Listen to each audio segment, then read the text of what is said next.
Hello guys, welcome to our YouTube channel Desi super alerts. आज की video में बात करने वाले हैं गार्डन रीच शिप बिल्डर्स और इसके अलावा जो है आपकी सेकंड रिक्रूटमेंट है Himachal Pradesh state cooperative bank के अंदर जूनियर इंजीनियर की वैकेंसी निकली है, तो उसके बारे में हम डिटेल में डिस्कस करने वाले हैं। इसमें फ्रेशर्स भी एलिजिबल रहने वाले हैं और आप इसमें डायरेक्टली अप्लाई कर सकते हैं। तो इसकी डिटेल्स जानने के लिए वीडियो के अंत तक बने रहिए एंड देर नहीं करते हुए लेट्स नो अबाउट सबसे पहले नंबर पे हम बात करने वाले हैं Himachal Pradesh state corporation bank की तरफ से आपकी रिक्रूटमेंट है जूनियर इंजीनियर सिविल की और इसके साथ जूनियर लेक्चरर्स की वैकेंसी रहने वाली है। तो इसमें ये रेगुलर आपके बेसिस पे वैकेंसी रहने वाली है। इसमें हम इंपॉर्टेंट डेट्स की बात करते हैं तो एप्लीकेशन 22 मई से शुरू हो गई, लास्ट डेट 11 जून रहने वाली है। एग्जामिनेशन फीस की बात करते हैं तो मेल कैंडिडेट जनरल कैटेगरी के 1000 रुपीज़ और मेल कैंडिडेट SC के लिए 800 रुपीज़, फीमेल कैंडिडेट के लिए 800 रुपीज़ रहने वाली है।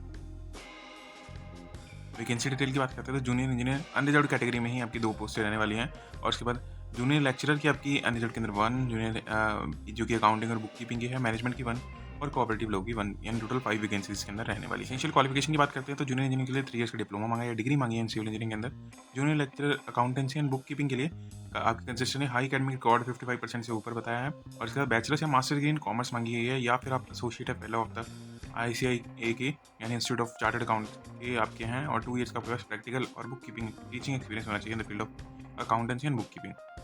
मैनेजमेंट के अंदर इसके अंदर master degree in business administration या फिर इकोनॉमिक्स और ये 2 इयर्स का प्रैक्टिकल या टीचिंग एक्सपीरियंस डिजायरेबल के अंदर MPhil या CAIIB या फिर डॉक्टर डिग्री मांगी है। कॉर्पोरेट लॉ के अंदर first class bachelor degree in law या LLM डिग्री और 2 इयर्स का एक्सपीरियंस इन टीचिंग या प्रैक्टिस ऑफ कोऑपरेटिव लॉ या बैंकिंग लॉ। भी बात करते हैं पैटर्न ऑफ एग्जामिनेशन की, तो पैटर्न ऑफ एग्जामिनेशन सबसे पहले हम जूनियर इंजीनियर सिविल की बात करते हैं और इसके अंदर जो सिंगल फेज मेन आपका एग्जामिनेशन रहने वाला है, इंग्लिश लैंग्वेज 30 क्वेश्चन 30 मार्क्स की, रीजनिंग 30 क्वेश्चन 30 मार्क्स की, क्वांटिटी 30 क्वेश्चन 30 मार्क्स और प्रोफेशनल नॉलेज जो है 50 क्वेश्चन 80 मार्क्स की, यानी 140 क्वेश्चन 170 मार्क्स की। बाइलिंगुअल रहने वाला है, टोटल 150 मिनट्स की ड्यूरेशन रहने वाली है। ये दोनों के लिए ही सेम क्राइटेरिया है गाइस, दोनों में ही जैसे इसमें मेंशन है जूनियर इंजीनियर और जूनियर लेक्चर दोनों के लिए सेम ही एक तरीके से सेम ही पैटर्न रहने वाला है। सिलेबस जो है, लेवल ऑफ सिलेबस आपके एग्जामिनेशन जो है क्वालिफिकेशन के बेसिस पे रहेगा और टोटल मार्क्स जो है इसमें मैं बता चुका हूँ 170 मार्क्स का रहने वाला है। And the interview of candidate declared successful in examination shall be of 30 marks, यानी टोटल जो है 200 मार्क्स में से आपकी मेरिट लिस्ट तैयार की जाएगी। कट ऑफ के लिए मिनिमम क्वालिफाइंग मार्क्स तो 50% इन्होंने बताई दिए हैं और 3 टाइम्स रिक्रूटमेंट के बेसिस पे इंटरव्यू के लिए कैंडिडेट बुलाए जाएंगे। ड्यूरेशन जो है 2.5 आवर की रहने वाली है। पे स्केल की बात करते हैं तो पे स्केल आपका रेगुलर बेसिक रहने वाला 25,500 की in the pay scale of level 4, पे मैट्रिक्स है 7 सेंट्रल पे कमीशन के अकॉर्डिंग। एज क्राइटेरिया की बात करते हैं तो 18 to 30 ईयर्स की एज लिमिट रहने वाली है इसके अंदर और HB गवर्नमेंट एम्प्लॉय जो होंगे उन्हें age relaxation as per government norms के अकॉर्डिंग मिल जाएंगे। अप्लाई अब आपको कैसे करना है, सबसे पहले तो 22 मई से लेकर 11 जून तक आप अप्लाई कर सकते हैं, ऑनलाइन ही अप्लाई कर सकते हैं। इंपॉर्टेंट आपको रजिस्ट्रेशन से पहले ये डॉक्यूमेंट्स हैं, ये आपके पास होने चाहिए। Scan, photograph, signature, thumb impression, capital letters में आपकी सिग्नेचर नहीं चलेंगे, लेफ्ट थंब इम्प्रेशन आपका होगा और हैंड रिटन डिक्लेरेशन चाहिए आपको, अपने सारे डॉक्यूमेंट हैं। एप्लीकेशन रजिस्ट्रेशन आप hpscv.com की वेबसाइट पर जाके करेंगे, अप्लाई ऑनलाइन में मिल जाएगा। बाकी इसका डायरेक्ट लिंक आपको मिल जाएगा डिस्क्रिप्शन बॉक्स में, आप वहाँ से जाके भी आप अप्लाई कर सकते हैं। क्लिक हियर फॉर रजिस्ट्रेशन में आपको अपना रजिस्ट्रेशन करके डिटेल भर के सारा अपना रिव्यू करके एंड देन आपको अपनी पोस्ट के लिए अप्लाई कर देना और पेमेंट कर देनी है। देन फाइनल आपका सबमिशन इसके अंदर रहने वाला है।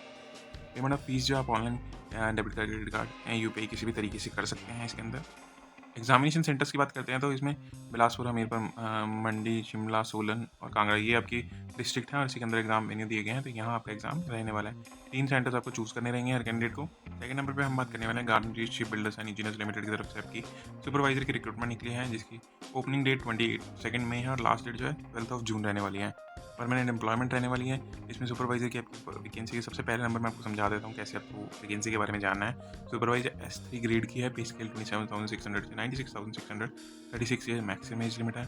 इसके बाद डिसिप्लिन जो है इंपोर्ट एंड एक्सपोर्ट का है। Essential qualification graduate in any discipline with valid H या G कार्ड होल्डर, इससे रिलेटेड कार्ड रहने वाला है इंपोर्ट एक्सपोर्ट की डिसिप्लिन से।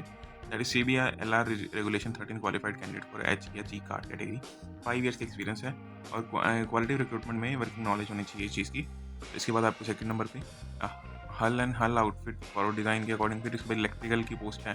फिर आपके पास जो सुपरवाइजर S2 ग्रेड के अंदर रहने वाला है, ये digital branding human resource S1 के अंदर रहने वाला है और S1 के अंदर ऑफिस मैनेजमेंट, फिर मैकेनिकल, इलेक्ट्रिकल, सिविल की भी पोस्ट रहने वाली है इसके अंदर, जिसमें कोई एक्सपीरियंस नहीं है।